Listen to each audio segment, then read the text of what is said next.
Hey guys, welcome back to episode 5 of the Flippin pod, and today we've got Lola, Chaddy and their baby Rue with us today, and we're filming, talking everything about Poshmark just closing down through to live selling in general, their journey, and of course the Resell Summit. So let's get into the episode.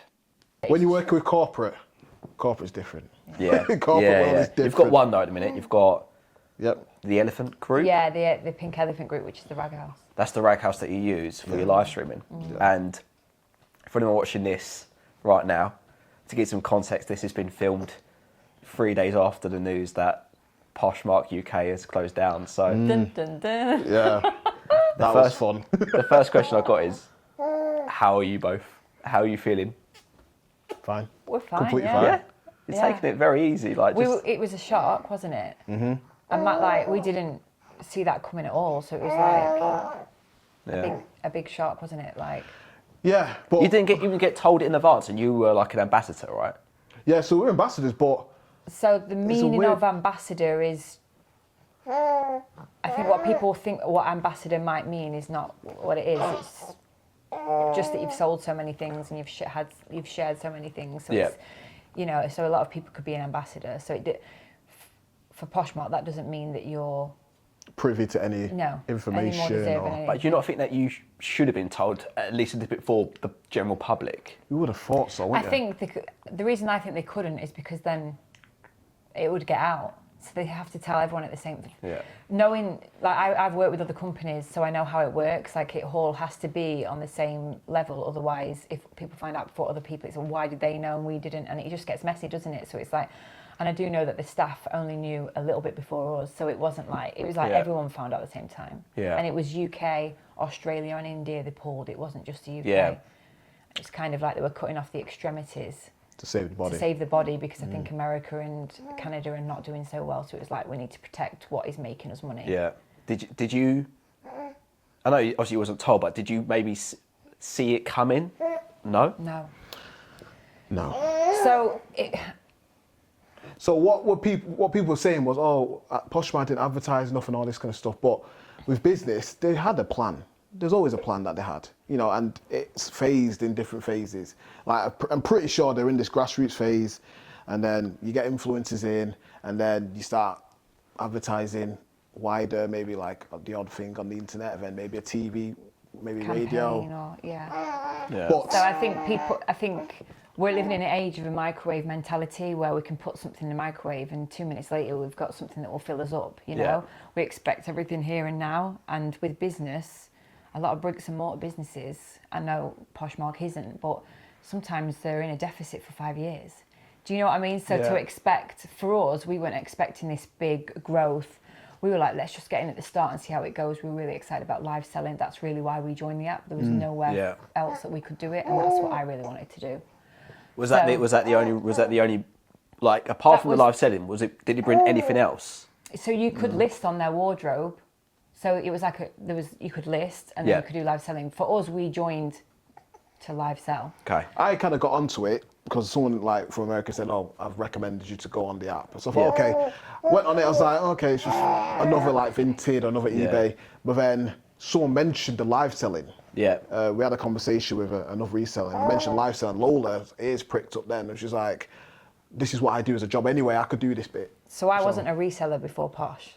I don't know if anyone knows that. If that makes any sense. Yeah, well, you just obviously were in Pete's videos, YouTube videos, and I know about some clothes. Just you from seem to Pete. know the brands though. Yeah, I talk so just much. from Pete, he talks a lot. So whatever he says, I'm a sponge. Yeah, I just soak everything in.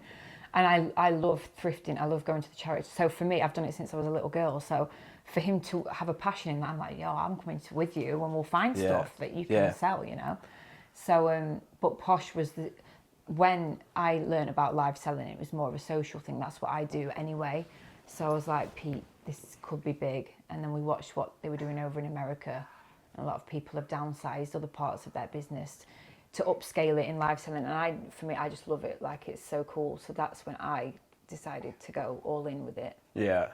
Can I ask, what do you think the reason was that Posh UK didn't work out? I don't think it was anything to do with Poshmark UK. I think it's more to do with Poshmark in general. So, one sec. Yeah. Poshmark in general. Hang on, So, Pete. sorry.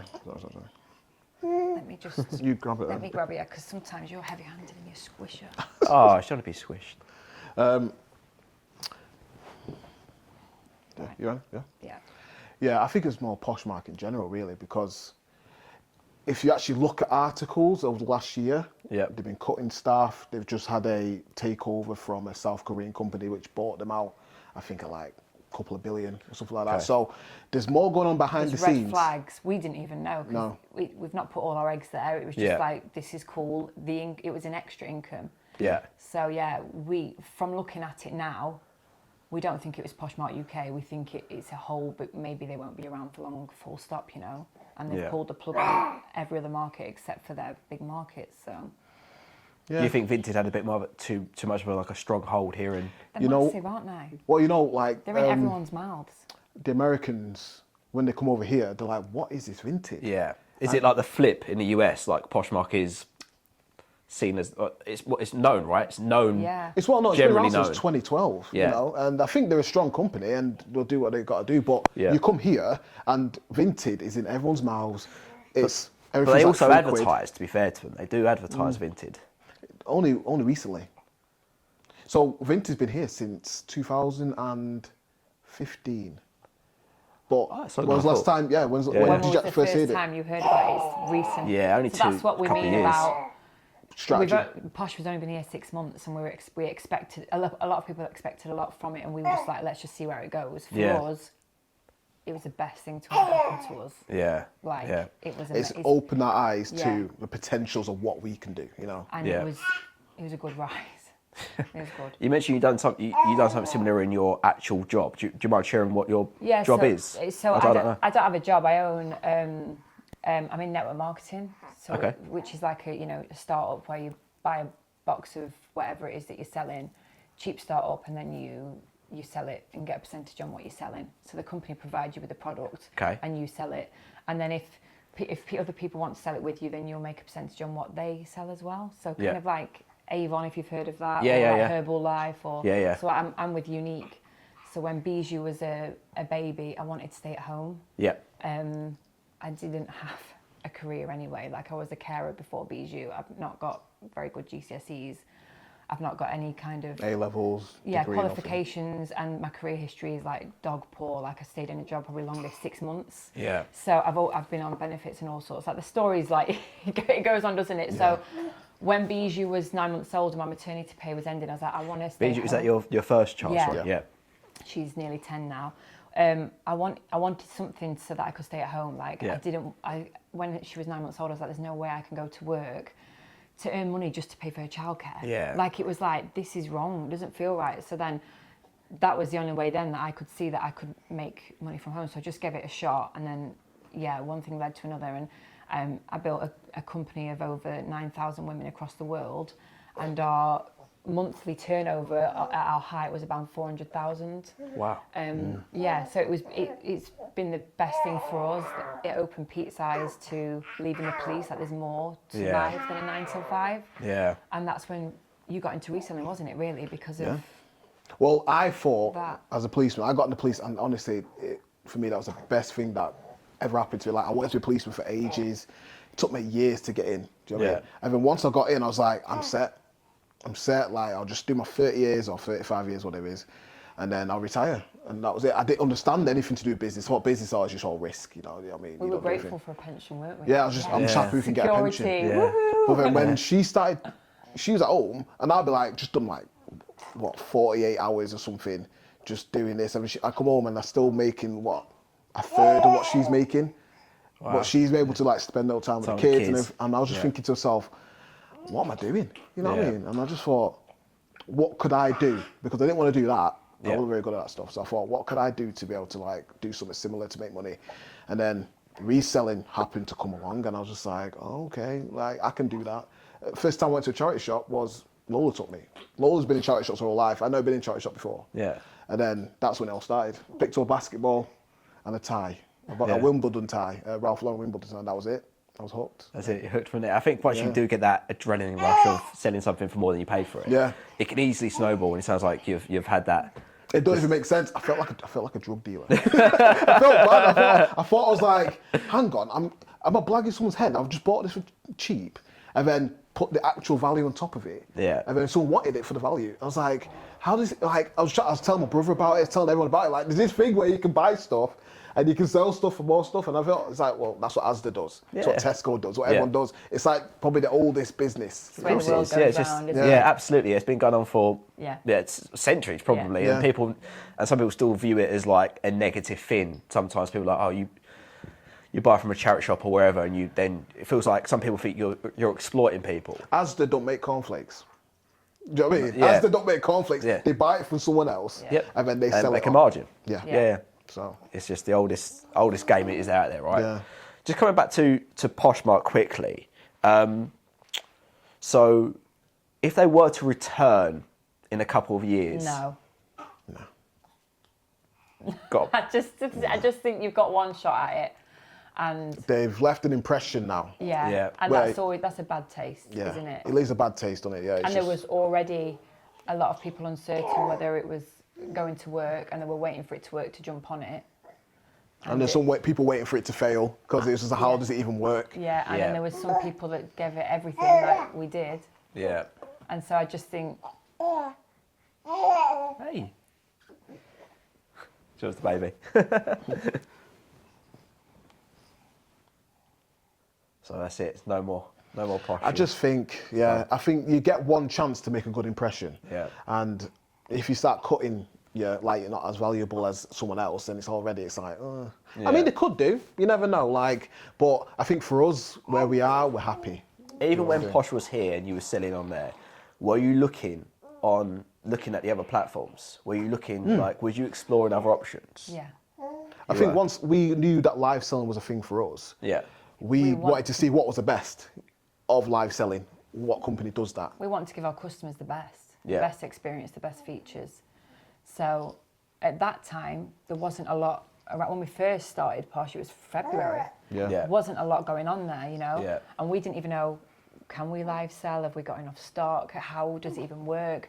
Like, we had no really concept of it, no idea of it. So we've been doing it for a few months now, and we understand the gravity of live selling. Like, it's a big thing. So yeah, we have been exploring, haven't we? Yeah. Can I ask what apps or companies you've been looking at? So we were approached by Tilt. Yeah. That was about a month ago, 2 months ago. But the way we had, like, and they offered us stuff and all this kind of, but I just, where I was, they could add to what I was doing, if that makes sense. They could. Do you think companies like that are relying on you to bring your audience into the app? It's a good question, isn't it? I think some are. I think Tilt is one of them. Tilt is. I think different companies have got different Marketing strategies. Yeah. And sorry, she's just being a little like. It's all good. Here you go, Ro. Because that's one thing I think I see with Tilt or some of the other ones where they're encouraging people with an influence in this space onto the app, but what they're providing you is a platform to sell on, which I understand, but what they're gaming from you is ultimately what they need is an audience, a buying audience to come in, and that's the kind of the way that I was viewing it. But maybe it's wrong. Maybe I shouldn't be viewing it that way. Maybe you're both gaining something. Maybe you're both gaining something from that. Like I know Tilt dynamic, so it doesn't matter. I know Tilt tend to sponsor a lot. Like a lot of people to be on the app and stuff. And whilst they're being in the app, I don't want to dog on the app at all, but like it's very evident there's people on the app that haven't got an interest in live selling at all.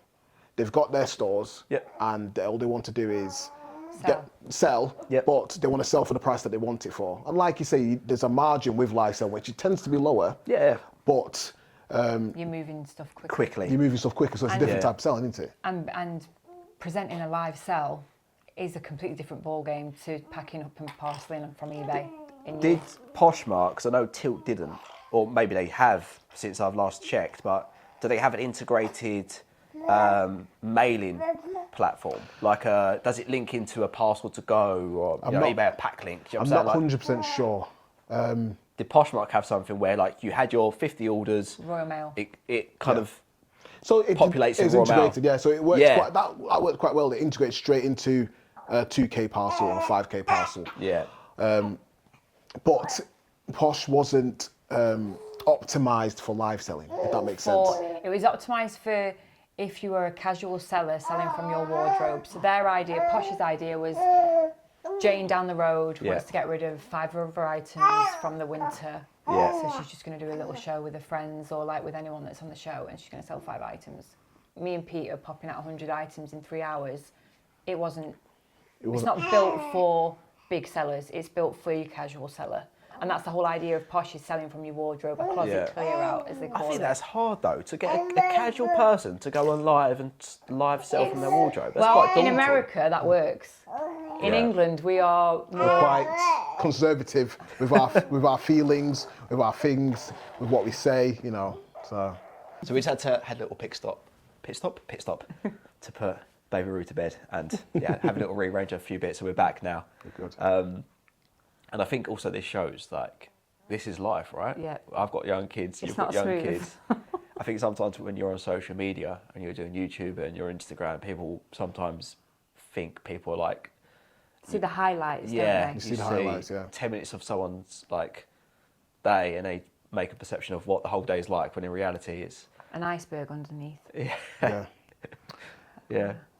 By the way, on that point, because obviously we see the children now in some of the videos. Did you guys have a natural conversation about did we want to have them into a camera, or did that just naturally progress and like, will they just start like you? It wasn't even needed to have a conversation, or did you have a conversation? Because some people are a bit Wary. mindful of So it's definitely not a conversation we've had, but with what I've done before, a part of my brand is opening up my space, my life, so that people can see what I do, and that's how we form a connection, if that makes sense. Yeah. So it's really, and people obviously brand themselves differently, if that makes sense.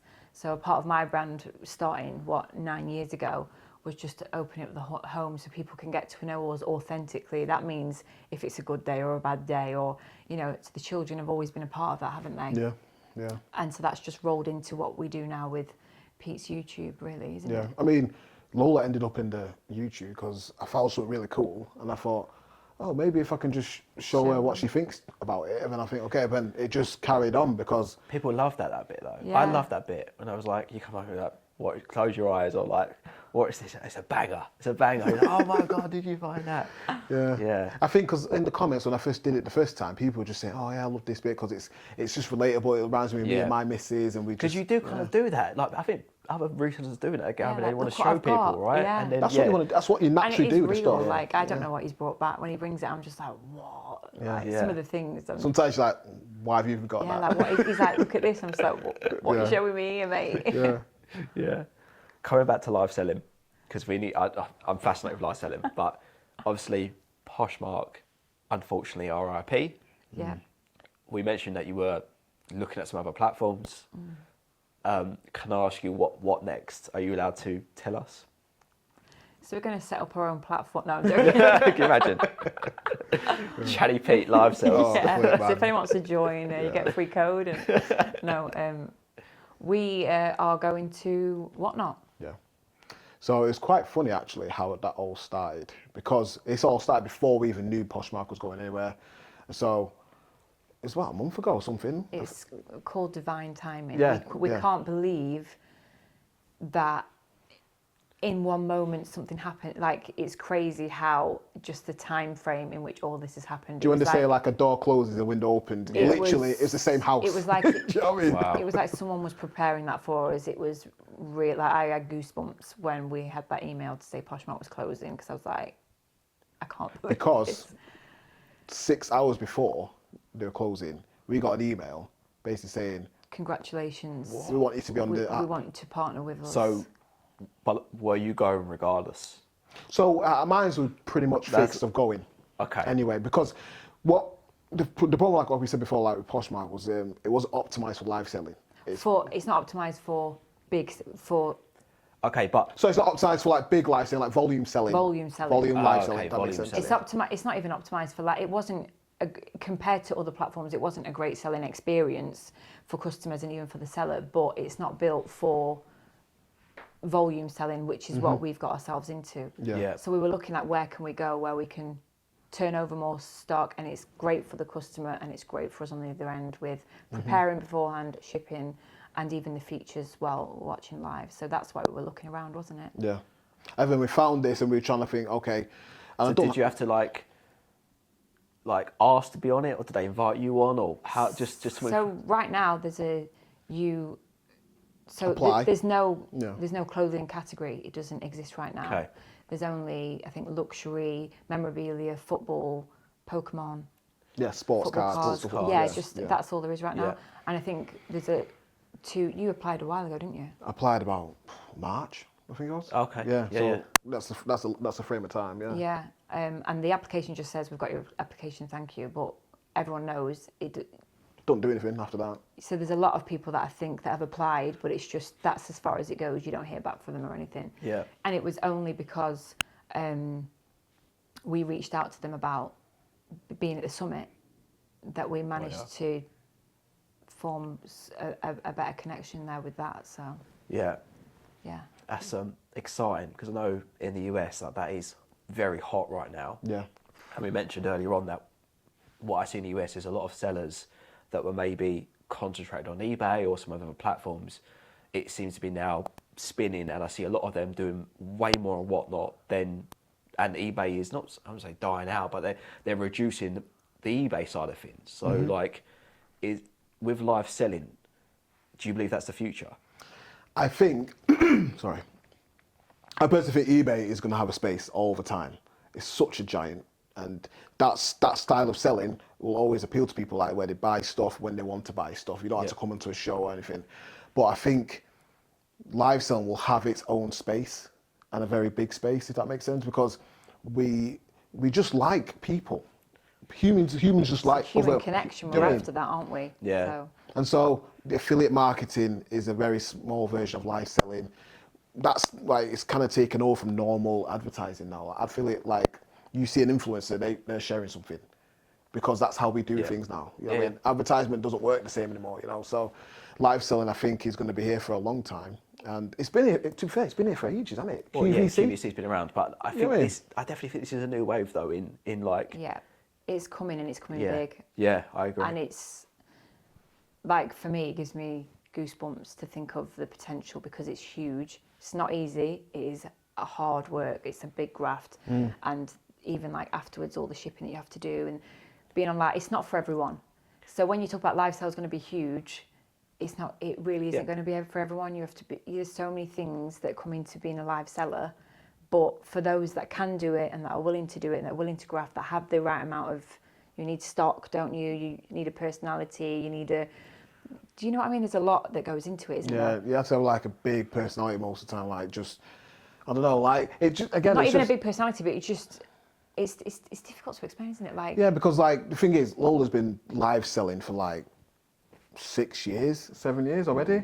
And so she's had to develop that skill. Like, I've been doing YouTube for like a couple of years. I was in the police, and that developed my skill to be able to talk to people.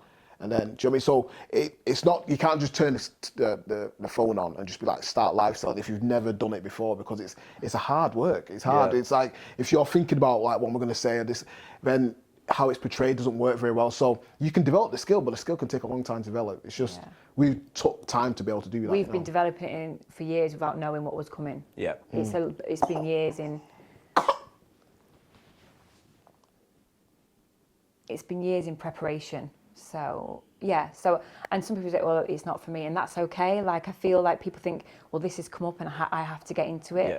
Just like YouTube or eBay or Depop, like, it's not for everyone, and that's okay. Like, it's great that there's so many different things for people. People are still crushing on eBay. Some people are still crushing on Vinted. On Etsy, some on people Depop, yeah, Etsy. so, Surely I was crushing on Depop anymore. Mate, there's people crushing Really? on Depop still. Yeah. If you find Killing the it. skill, I'm Killing no it. good at Depop personally. I'm no good at it. I don't know how to do it, and you've got to put yourself into it. But people are still crushing it on there. Do you know what I mean? I don't know how to, but they are. Do you know what I mean? So if Everyone's got their niche. yeah, everyone's got their Everyone's niche. yeah. Like some people can sell on Instagram Live. I don't know how, but they make money on Instagram Live. It's the clunky system with Instagram. Like, it's great because you already have your base there of people, but like there isn't a mechanism to actually bid really. You know, you put a comment in, It's but a lot of comments admin, lag isn't and it? trying to work out. And I want like an app that is designed for it, and that's why I think Whatnot could work. Well, what's interesting about the Pokemon society, not society, but the Pokemon card trading kind of group, kind of people, is like they've naturally gravitated towards Whatnot From Instagram. from Instagram. Yeah. That's where it was originally at. Oh, okay. This Pokemon Live selling, like Facebook Lives community. probably and Instagram Live. And they've just, Whatnot is their home. If you go on Whatnot and have a look at it, like I'm not even into Pokemon cards, and I sit and watch the streams. Yeah. Like, Because they're you so see the interesting. community on there, Yeah, it's real tight. It's cool. Yeah. So for us, it is definitely a big part of our business in the future. We see it as a big chunk of, you know, our income, don't we? Yeah. And where we want to focus. And like people say, like, oh well, you don't sell it for as much and this, that, the other. It's like that's it. That's the downside of volume selling, because you sell it for a little bit less. Well, sometimes a lot less. But you Does sell a lot that of it. hurt you when you pull up? As long as my margin is there, I don't care. Yeah. We see it as a unit. Does that make sense? And I was explaining this to another reseller because, for example, you could sell it for £130, sold it for £60. If you bought this carrot for £5 and I told you that will sell for £60, yeah.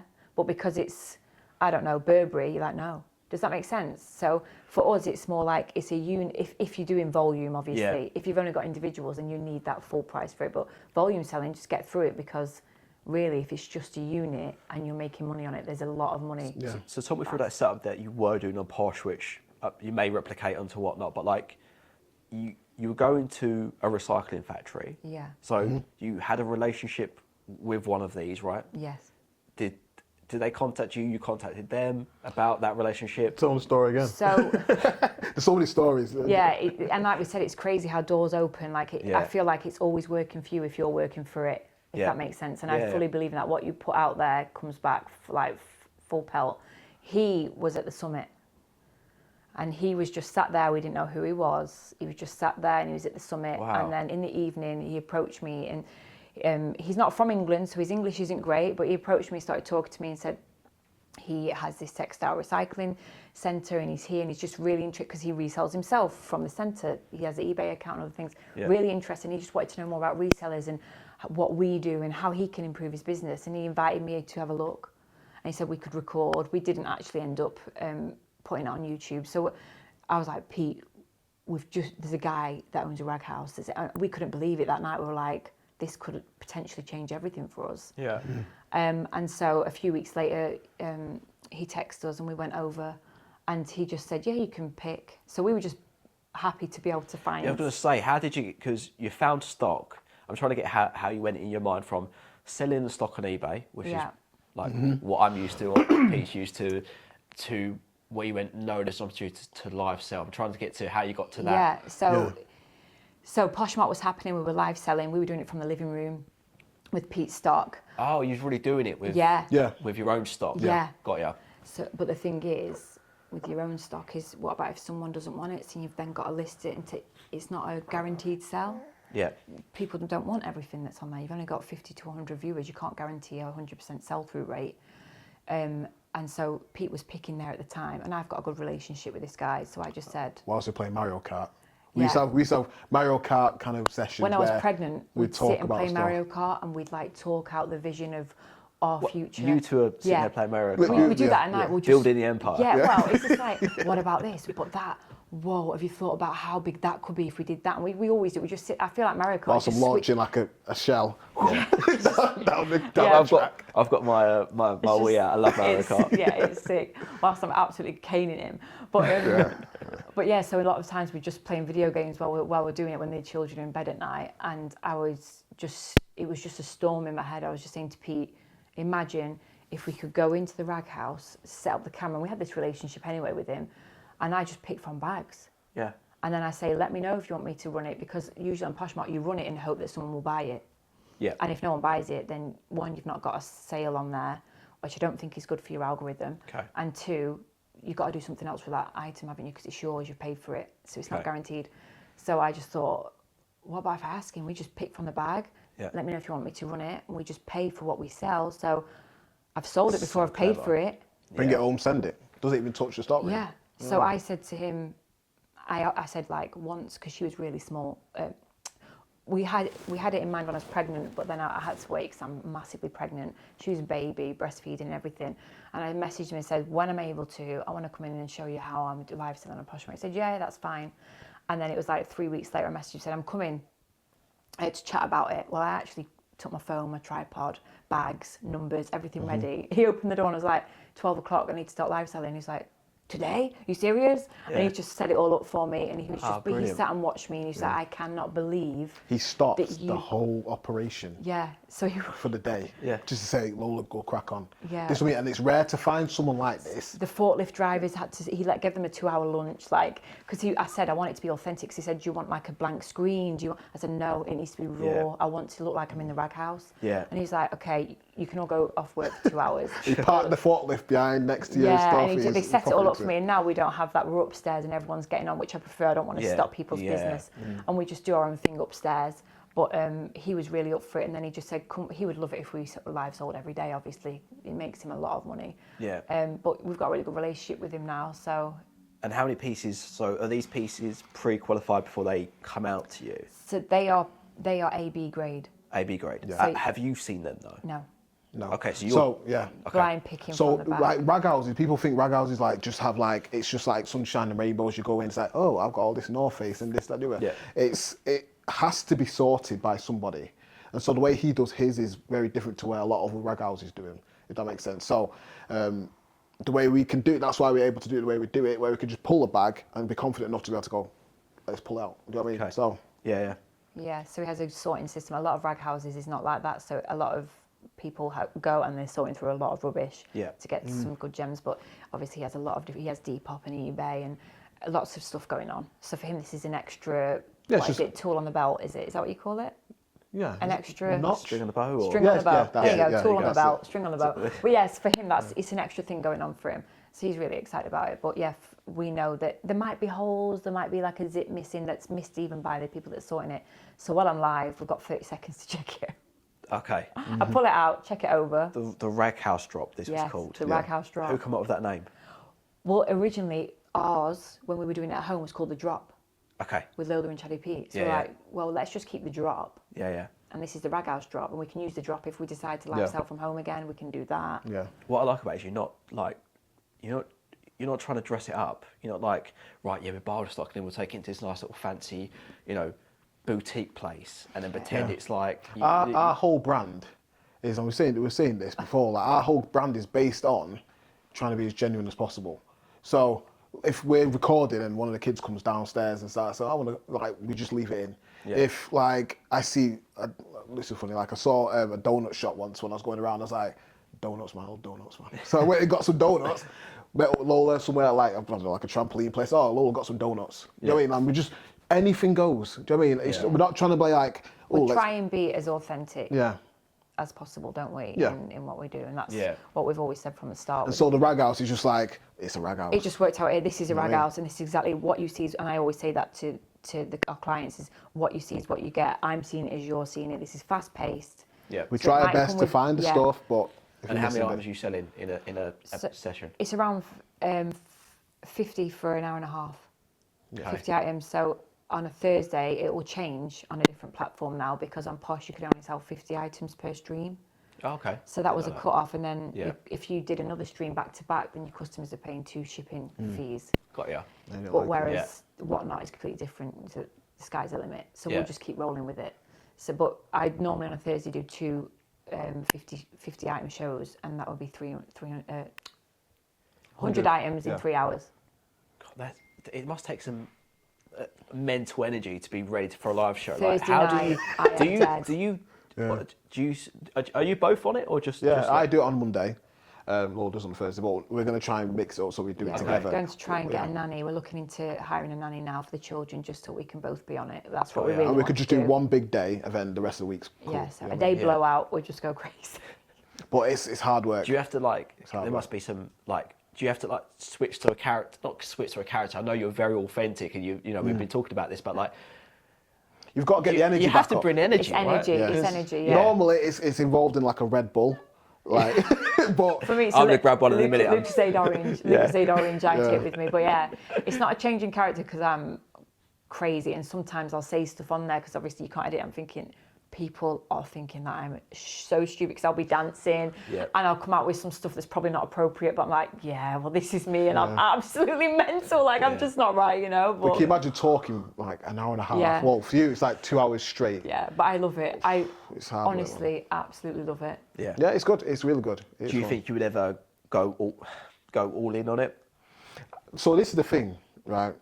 I feel like our business model is based on spend as much time with the kids as possible and going traveling, because I never got to do it when I was younger. So we like to go beaches. So if we thought to ourselves like we want like a load of money and we wanted to like get some money so we can like take a month off or something, let's say, we'd go all in every day and just say we're doing this for a month or we're doing this for a couple of months and then we're gonna chill out for a bit. Yeah. Do you know what I mean? So then that's how we'd want to do it. But in the grand scheme of things, we want to work as little as possible. Do you know what I mean? Because you said that on in the Resell Summit. Your quote was, what was your quote? Work as little as possible. Yeah, I'm like, you was like, I want to work as little as possible. I was like, I was almost surprised to like read that because it's the opposite to what a lot of people. We both work hard. It's like, like you're both very driven. So like, it's a weird when you say that, but then when I see your actions, it seems to be you've driven 3 hours down here to come and do a podcast episode with me. Well, when we do work, we work as hard as we can. We give it 100%. Yeah, but I ain't doing that every day. Do you know what I mean? So we have a lot of time that we have with the children, and our idea of success is time freedom. Yeah. So because we homeschool them, by the way. Yeah, we home educate our children, so they're at home with us 24/7. Wow. So our idea is to be together. Like for me to be successful, is to spend as much time with my children as possible and to be with Pete. I mean, people think being with your partner, I'd hate to do that. Like, I know a lot of people say to me, I don't know how you spend so much time with your husband, but we love it, don't we? We're like best friends. So our idea of success isn't work, you know. I think some people have plans like, let's work solidly for 10 years and then I'm going to retire and not do anything. Yeah. But for us, we want to have that retirement our whole life, if that makes sense. So our kind of ethos is time freedom. So we work hard in small spaces of time so that we can have a lot of time with each other. So I wake up, right? So like for example, my eBay business, I get kicked out of bed like 6 o'clock, 7 o'clock, go downstairs, do all my pictures, listing, packing, everything, and then the kids come downstairs. Well, not the oldest one. The oldest one comes downstairs like 5 o'clock in the morning. So she wakes up really early, but we just try to get everything done without them seeing it, if that makes sense. Yeah. Not because we don't want to see it, but more like... We want to be with them. We want to be present with the girls. So business is closed in the morning. I find that hard. So maybe you can give me some tips here because, like, when I'm juggling kids, family life, and a full-time job, and also one of my passions is reselling and stuff like that. Yeah. For me, it blends, and I try not to, but like it's very like I'm sitting down, we're watching some Bluey, and I go, just quickly get the phone out, I've got some photos, I've listed it. Are you guys very black and white with? No. So that's about it. Oh, okay. But there's some things that need to be done out when we're not with the children, which is pictures. Children really doing pictures with the children around your ankles. No. Yeah. It's not efficient, is it? So you need concentrated time for your pictures, packaging and parceling, all those kind of things. But whereas listing, if the children are, maybe I'm reading a book with the kids, Pete he's present, but he might be listening. Does that make sense? Yeah. So some things can flow, but some things can't, because if you're listening, looking after children, and not listening, but taking pictures, looking after children at the same time, it's not efficient. You're taking way longer taking pictures, and you're not there with your children, so none of it's working.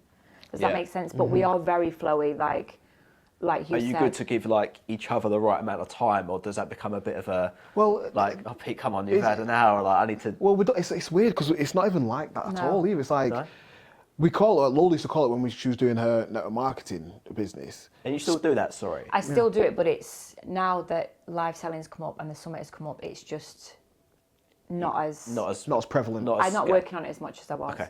If that makes sense. Yeah. But it's more like she used to call it spinning plates. So you can spin a couple of plates and you're holding them, and obviously this one starts wobbling, so you start working on that one, and then obviously this one start working, and so you're spinning plates. So it's like, you got another one as well, like a good one. But yeah, so literally all we're doing is in the times we can do it, we'll just do it. Yeah. So if we're sat here like now, and like obviously we weren't being recorded or whatever, you could just be literally just listing or sourcing. Some people source like Vinted and stuff online and stuff. But you used to talk about glass balls. Yeah.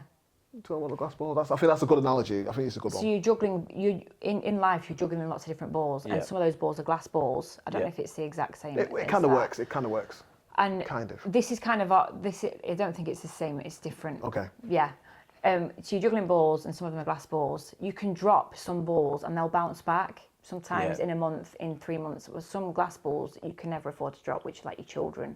Yeah. Some people faith, some people your relationship, fitness.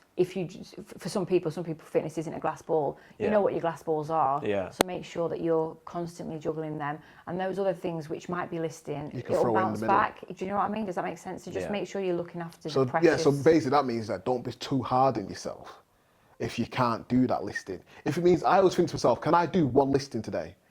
Yes, okay, I'll do that. Do you have a minimum? Like, do you go, I have to do it 5 listings? It was like 1 point 10 to 15, wasn't it? Yeah, so we do like, Now normally it's 10 to, The minimum is 5. The non-negotiable usually is, unless, let's say we're on holiday or we're going for a day out, then we just don't. But we've made sure that that doesn't financially hurt us. So if that's financially hurting you, then that is your non-negotiable. You've got to list 10 a day. Does that make sense? So everyone's situation is different. You might listen to one person say, you've got to go hard or go home. You've got to work. Does that make sense? And some people might have to do that financially to make it happen. We are in a position where we've been working for the past 10 years in investing and doing different things where we can, loosen up, and we don't have to work we do work really hard in set time, in small amounts of time, but we don't do work 24/7. I think that's I said to you off camera, the one thing that really resonated with me is when you said, I think you said it with George, just don't be romantic with when or where you list.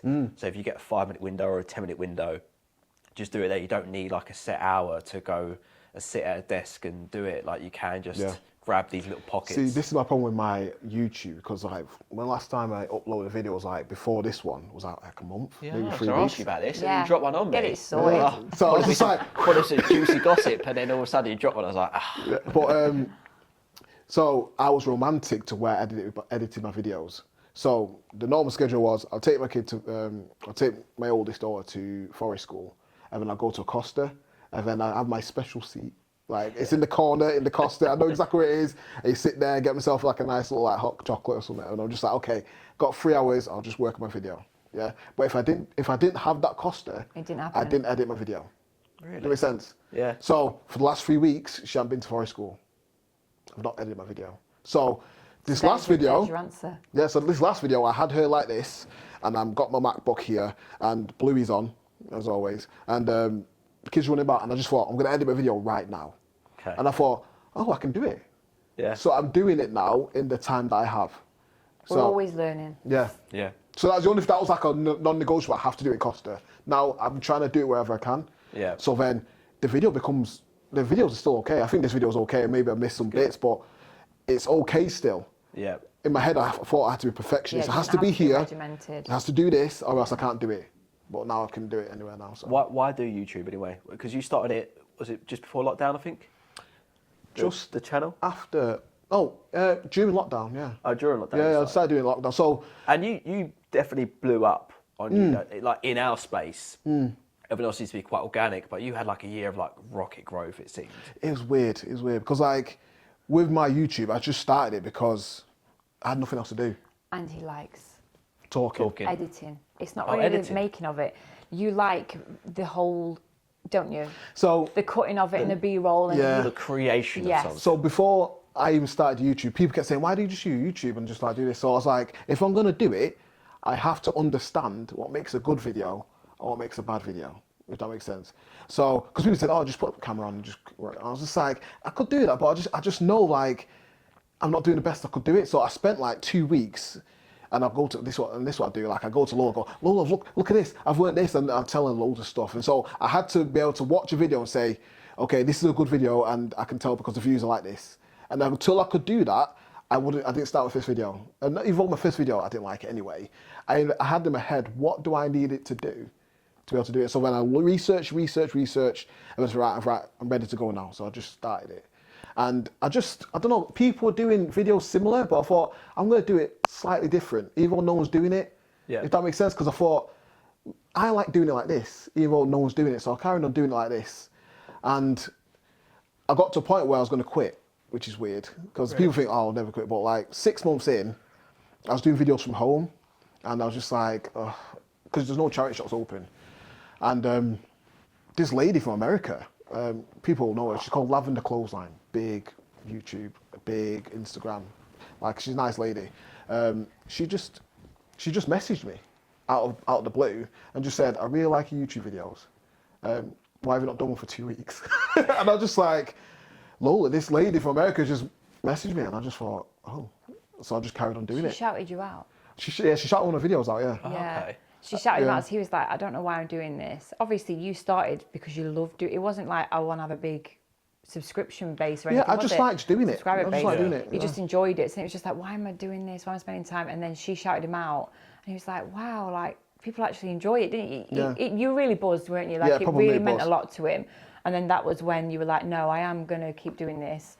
And that's when I think... I did one random video, and it got like, at the time, it got about 250,000 views. And like, the money that came from that was like, stupid. Do you know Can what I I mean? ask how much you got from that? It was about £5,000. £5,000? £5,000 for that. So it went from that 300,000 view video. The next video just automatically got watched. So then that got like the same amount. Yeah, you've had a few kind of Yeah. viral. Yeah, so they go like mini viral. I mean, they're not like million kind of thing, but Yeah. you get like a nice bit of money from it. Do you know what I mean? So then I was just like, okay, this can pay some stuff. So then I bought a better camera, bought a better setup and all that kind of stuff. And so then when I was doing it, I actually enjoyed making them. You know what I Yeah. mean? So What was that viral video? It was like the charity shop manager wasn't happy Yeah, yeah. that I found this. yeah, that's the one. There you go. Do But- you remember what it was? clickbaity. Yeah, but the thing is, like, my clickbait has to be not natural, but the clickbait has to appear. Yeah. I can't force it. Yeah, And so I remember we was on the way to Norwich for like I think Lola had a conference down there, and we went to this one random shop, and obviously in the video you show how it works. I was like, Lola, this video is gonna bang because it's like it's just natural clickbait. Yeah, it you know just what I mean? worked. Yeah. It was the Yeah. perfect storm. Like you said, Yeah. like this is going to be really good. Yeah, and then when I released it, it was like, you know, like how YouTube does like 7 out of 10. It's like 7 out of 10. I was just like, oh well, I thought it was good anyway. Yeah. And then like 2 weeks later, it just went off. Really? Do you think it's like sometimes you put a lot of effort into one you think isn't going to do well, it does, and vice versa. Yeah. Like you can't really control what the audience or the algorithm's Yeah. going to do, right? There's one video where I laugh every time because I didn't put it out for like 2 weeks because I was just like, I was like saying, Lola, it's boring, Lola, it's boring. And it did like 60,000 views. Yeah. Compared to one which, I remember this one video, it took me like 3 weeks to make. Like, we were doing like auction battle, this kind of stuff. I was trying to make all the music sound right. And that did all right. Do you know what I mean? Yeah. But I put loads of effort into that one. And then this one I put, I was just like, oh, whatever. The thing that I like about videos, and I think the audience liked about your videos, was the level of detail when you was going to a charity shop that you would explain an item, like in a lot of, not as this is a barber coat, I'm picking it up. You're like, okay, this is a barber coat with this design pattern, and it's this model, and this type of zip or button. Like you were very specific and detailed in regards to why you picked up something or put something back, more importantly. And I learned a lot, and I'm sure a lot of people learned a lot from that style rather than just going, I found this, I'm picking it up. You were very, it felt like you were giving a lot of detail and value to the audience. Yeah, so I think I got that idea of doing it because in the police you learn how to drive like blue. So you don't just automatically start driving blue, you have to learn how to drive the blue lights and stuff like that, speed and stuff. So part of that is, part of the training, you have to commentate how you're driving. Okay. To explain When to you're the tested. to the testing driver, because obviously you know how to drive, so the guy doesn't have brakes in the car. Yeah. So you have to explain what you're seeing and explain what you're doing all the time. So Yeah. then the test guy knows that you're seeing what he's seeing. Got ya. So, Yeah. but I'm telling you, you drive for an hour and a half commentating. And every tiny little thing that you see, Everything you have like to talk 40 about. mile an hour, so I'm going to switch into fourth gear, I'm going to drive around, there's a hazard up here. And, you know It's what I mean? literally like Channel 5, the cops, when they literally are like commentating So, on. but they commentate for the comms, do you know what I mean? Yeah, but yeah. that's the commenting that you kind of have to do on your test. Got But ya. for an hour and a half, 2 Yeah. hours, do you know what I mean? So you I naturally- thought to myself, like, well, if I'm doing that for the driving, because it's kind of the same time I started doing it, it's like, if I'm doing it for driving, why don't I just do it for my clothes? To say like, well, I picked this up because of this, but I didn't pick this up because he won't like it and this and the other, like the collar's a bit like this and stuff. And I thought, that makes sense. It kind of puts colour into the picture. Yeah. Do that make sense? Yeah, So- because I think in your head you knew why you were picking it up or not. Yeah, yeah. But in the viewer's head, in my head, I'm like, but why specifically this one? Like, why is he happy to pay £5 for this one, But not for that one. But not for that one, or that one's got a pocket tee. Yeah. Rather than no pocket And tee. I just like it because I like it. That's Yeah. So, and I find it interesting because like I really want to learn. Like I love learning things like what did I get into proper like ages ago? Building computers. Building computers. So I went through a little weird stage, went hard, built a computer, stopped. Yeah. Outdoor stuff. What was it? Bushcraft.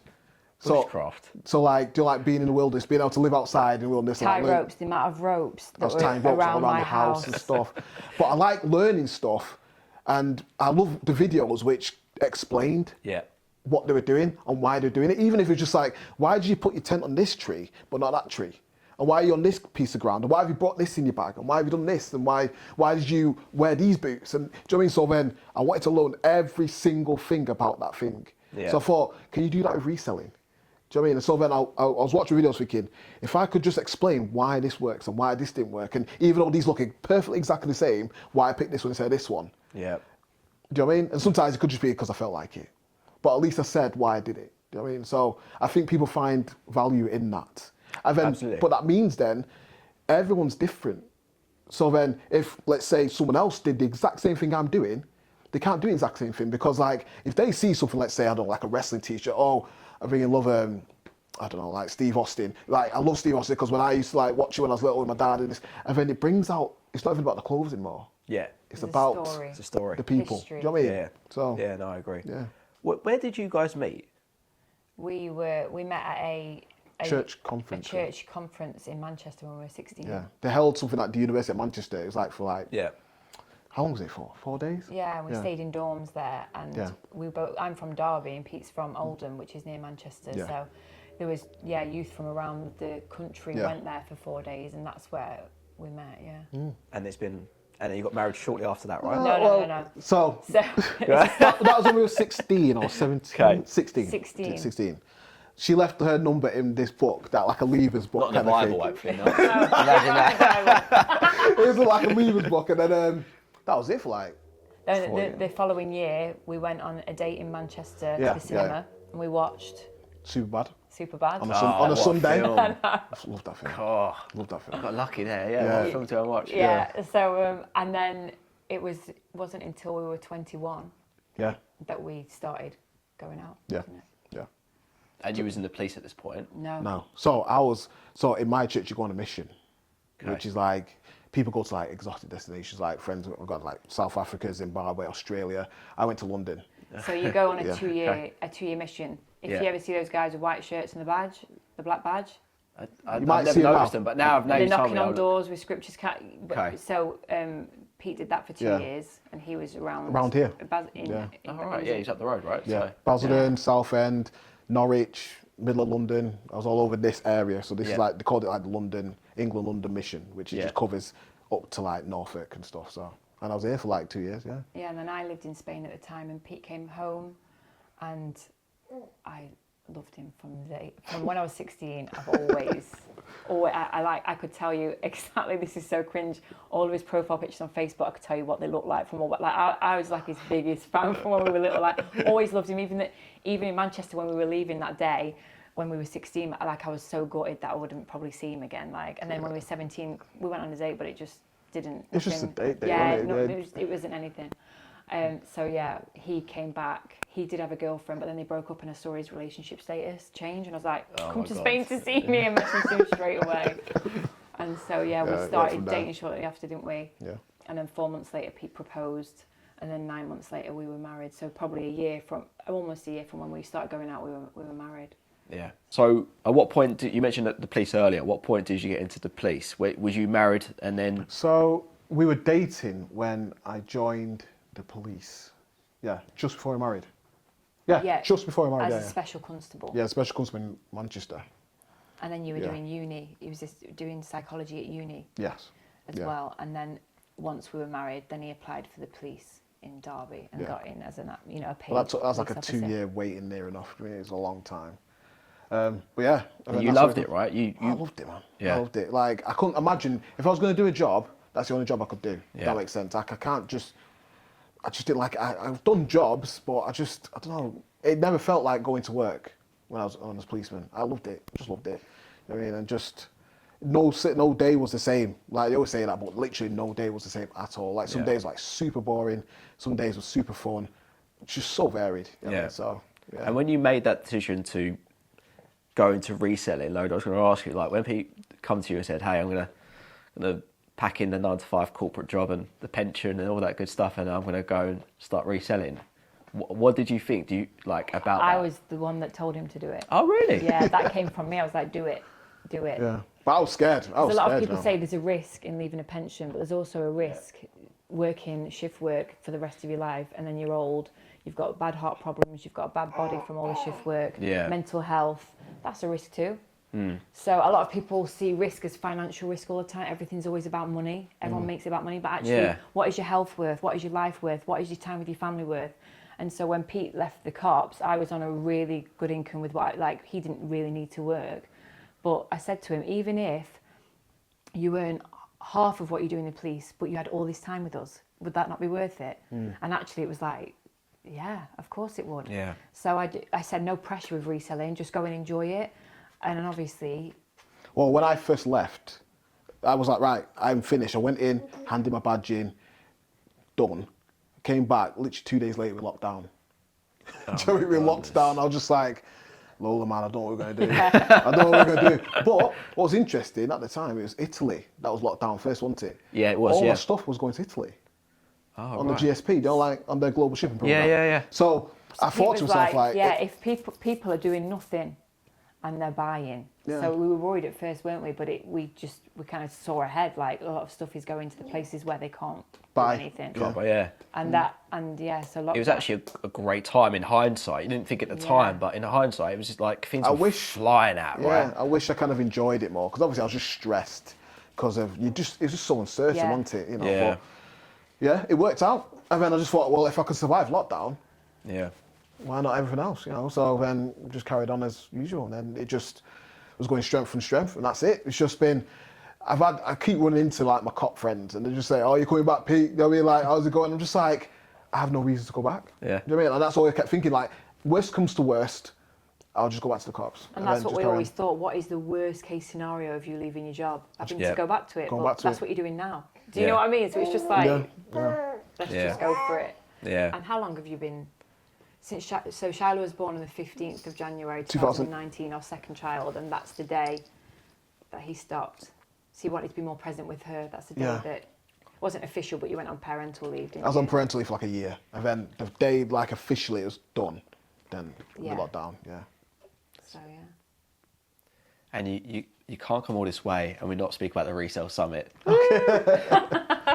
Are tickets live? They're not, but they will be. What date are they going live? 27th of October. 27th of October. Yes. Like, the panel is insane. We're really excited. Yeah. Yeah, we're super excited. It's a labour of love for me. Yeah.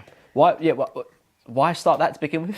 So with what I do in business, obviously I built a big business over time, and so I was asked to be a keynote speaker around the world. So I did a lot of public speaking. Okay. I'm a trained public speaker, so I went to America to learn how to public speak. Yeah. So I've also done events as well to help women in business basically work from home. So I've got a background in events and speaking. I just love it. I can see what an event does for someone when they go away from being with like-minded people and giving the best tools and the best advice. What they then do is just incredible. There's some statistics on it as well, like someone that attends, a focused event compared to someone that doesn't, a year later, they're way ahead. And it might just be confidence. There's all sorts of things that we've seen from it. So for a few years, I've wanted to do it. And I come to Pete and it's like, Pete, we need to do a reselling event. And he's just like, No. It was like, no. Yeah, he's just straight like, away. he's just like, for him, there's a lot to it, isn't it? He knows how much work goes into it and how much of me it would give. And he wasn't sure how it would be received as well, because it's brand new. There's a lot of it in America, but in the UK, we're different in the UK anyway, aren't we? Absolutely. Then one night, I think it was in December, just after Christmas, we were talking about it. Was it just or before? Just before. It was after Christmas, yeah. Was it after Christmas? Yeah. Well, it was in December. I think we talked about it, and Ivan went into the shed. We were in the living room, and then Pete went into the summer house to pack parcels. So I was like, I'll message George Roche and the Luxury Pickers, and if they agree to be there, then I'm rolling. So I voice noted them both there and then. It was like 9 o'clock at night, and they both said, yeah, we'll be a part of it. And I was like, if they believe in me enough, they think, I mean, they didn't know anything about my background, so I don't know why they believed in me, but anyway, thank you, Luxury Pickers and George. If they believe me enough, then maybe I've got a chance of doing it, you know? So one thing led to another. We invited some more people to speak. Obviously booked out, made the schedule and everything, and it was the best day. Like, I go back and watch the footage and it just makes me bored. Like, it was just the best day, wasn't it? Yeah, it was a good day. Really loved it. Yeah. And you mentioned at the beginning, Pete was a bit hesitant because you weren't sure how it would be perceived. Yeah. How was it perceived? Yeah, it was different. Some people were really up for it and some people weren't. And Well, tell them where we were. Like, we were literally... so I'd earn a trip with what I do in network marketing. I can earn free trips every year for the families. So I'd worked hard all year to earn Mexico. And I was heavily pregnant with Shiloh. I think I was 6 months pregnant with Shiloh, or 5 months pregnant with Rue. So I was like, this is our last, as a family of 4, our last holiday. So we were in the airport. We're in the hotel. We're in the hotel room the night before, wherever it is, Heathrow. And then, it just all blew up. So I'm there, heavily pregnant, sat crying, sick in the toilet. Just a lot of stuff on Facebook, a lot of just negative, feedback and comments and stuff like that. And I said to Pete, I just don't know if I can do it. I don't know if I can... One sec. I don't know if... Do you want to just hold it? I said, like, I don't know if I... Just be careful of your mic.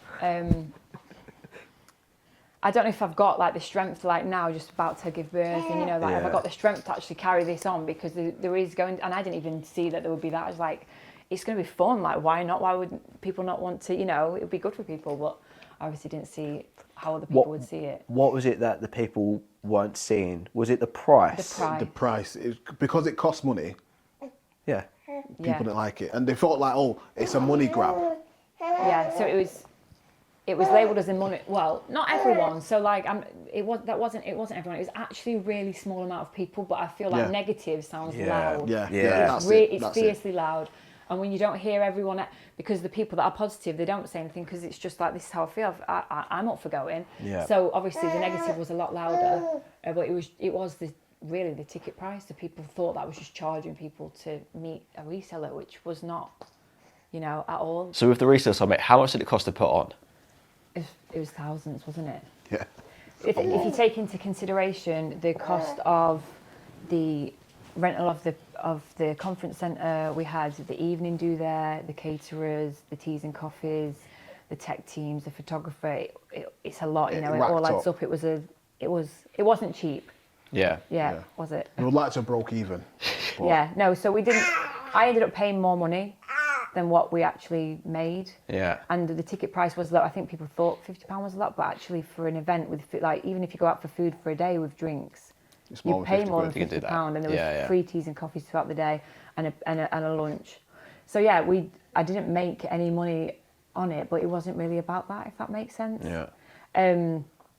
Just having, I'm just trying to think of the stories that came out of the Resell Summit.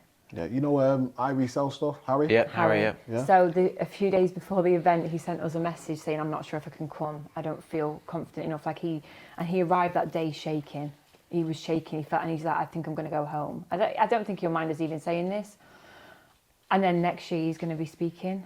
And I said to Pete, if I had to pay £3,000 to give that to Harry, getting emotional, then I would do that all over again, because he's now got a YouTube.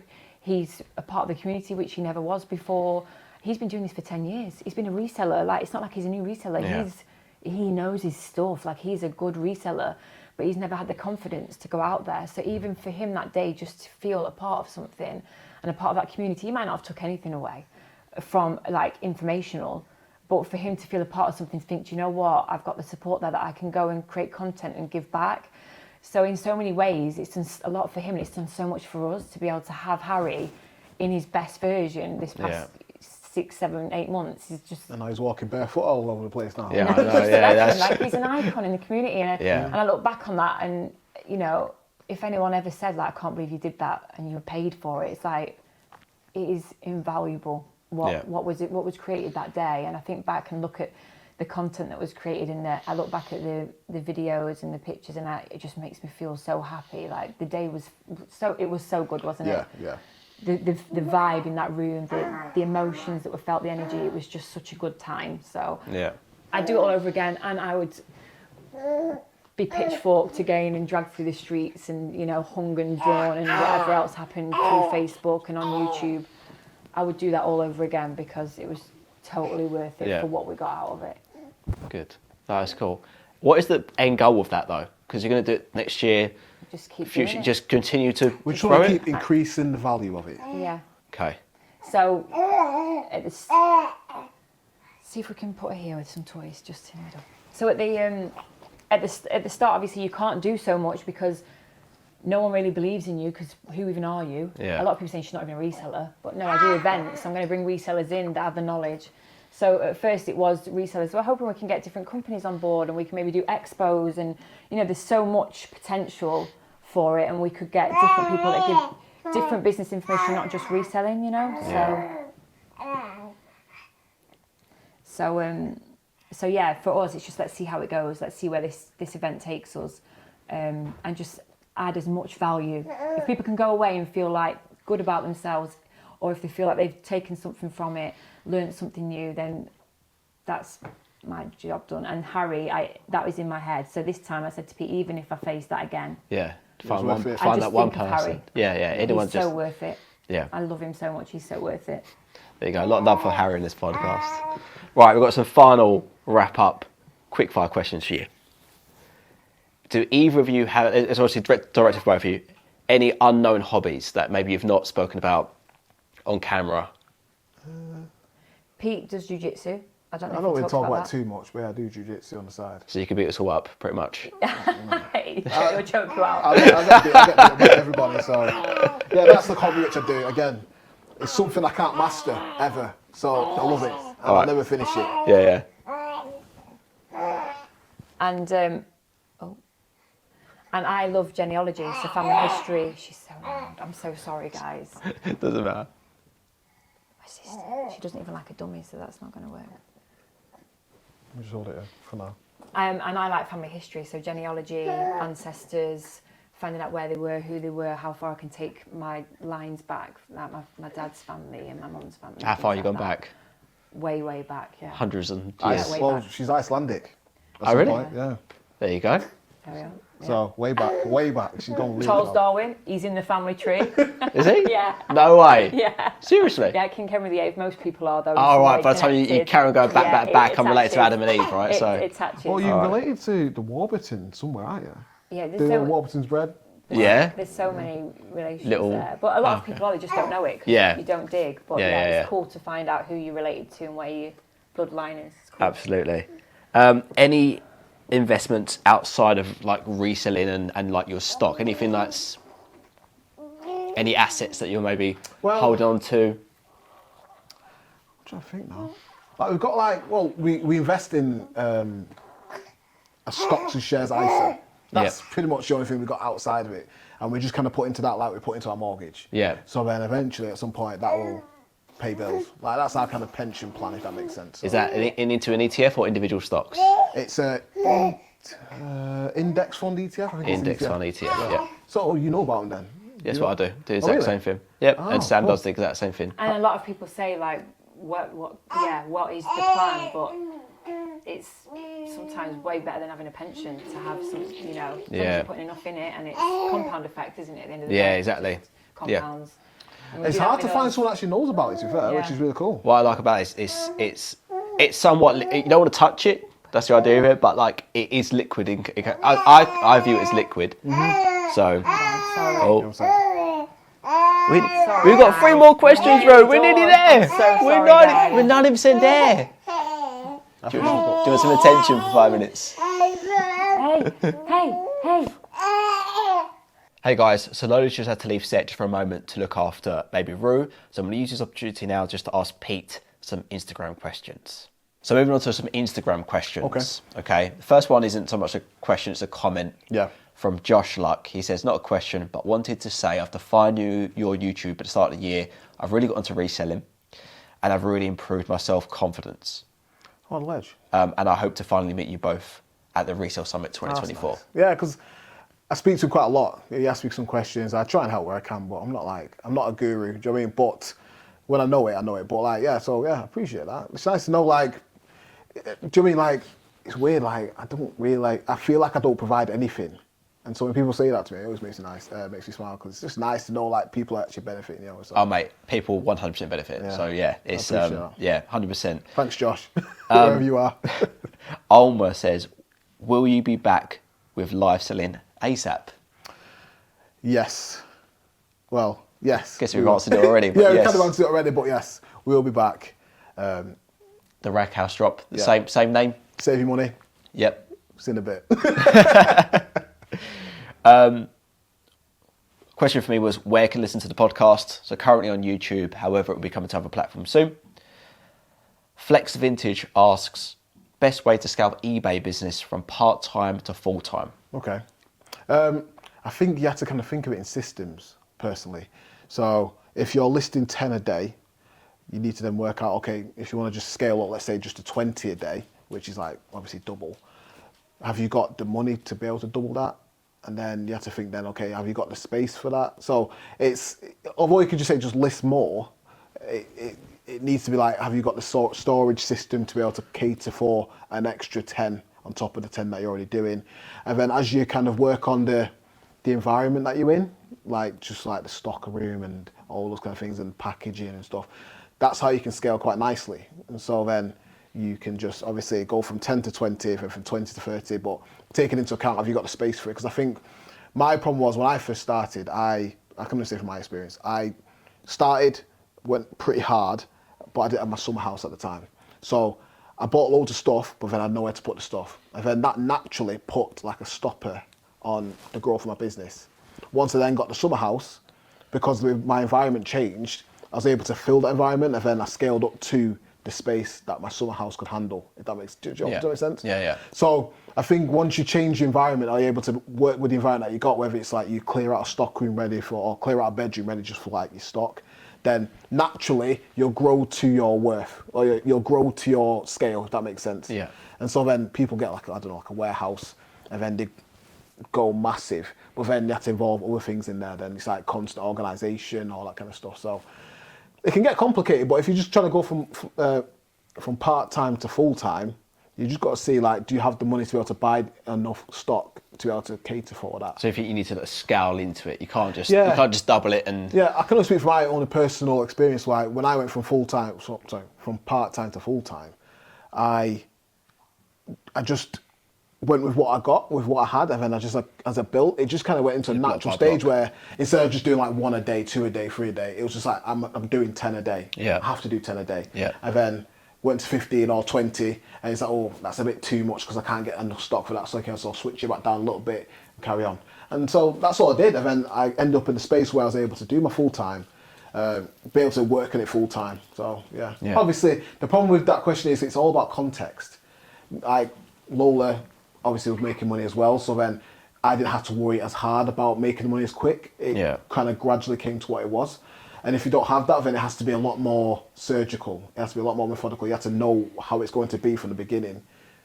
So you know what it's going to be at the end from the beginning, if that makes sense. So, yeah, I always say it just depends. It's context. But that's how I would do it. You know what I mean? Just work out what you need to work with and then build from there. So cool. Appreciate it. I appreciate you both coming down. Yeah. It's a long old drive. Yeah. Anything you want to finish plugging at the end of the episode? Resell Summit the tickets are now available. Good? Yeah. No, good, yeah. It's my wife. Resell Summit tickets are now available. The Rag House drop. Can I say some what, man? Can. Yeah, you just said it, yeah? Shall I say it? Yeah. Because it makes sense, doesn't it? It will make sense, yeah. Rag House drop is on Whatnots on Thursdays. My YouTube's there somewhere if you want to find it. It'll be linked below. Yeah, so that's it. All Pete's and Lola's socials will be linked below. So thank you so much for coming on. I appreciate your time. Thank you. Thanks for coming down, man. Really appreciate it, man. Thank you. Rick, cut.